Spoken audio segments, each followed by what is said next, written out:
I was very reluctant to adopt. My wife and I had gone through a time of infertility, 3 miscarriages, and we're really seeking the Lord's will, seeking the Lord's favor. I was praying fervently every day for children, and my wife actually raised the issue of adoption, and my response was, I want to adopt someday, but not until after I have my own children.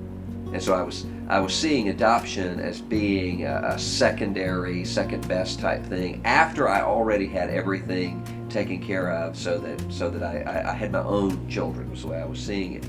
And as I was working through this process, thinking about what she had asked, I preached on Galatians 4 several times. I had preached through Ephesians many times, through Romans many times, but had never really thought about the way that my attitude toward adoption was exactly what the Apostle Paul was confronting in the churches in Galatia and in Rome and in Ephesus. And that showed up even more so after I started to become enthusiastic about adopting. The Lord started working in my heart.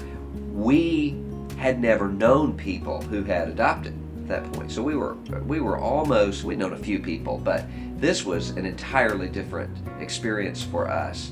In the middle of that, I found myself answering questions that really irritated me very deeply. We had gone on the first trip to Russia, returned back, and we had pictures.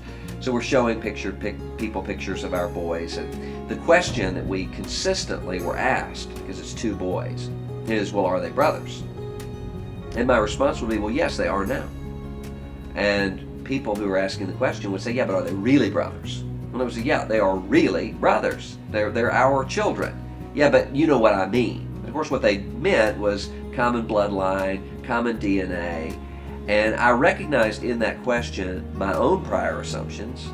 And I also then started to recognize, as I'm looking at Ephesians, Romans, and Galatians, that's exactly the question that is being asked within the churches. Are we really brothers? And by that we mean, do we share ethnic bloodlines? Do we share common kinship and family ties? And the Apostle Paul is getting at, you are brothers in Christ. It's a question in which the people are talking past one another because they're bypassing Jesus. That's really answering that question, I think. Are they brothers? Is what started me thinking about the theological implications.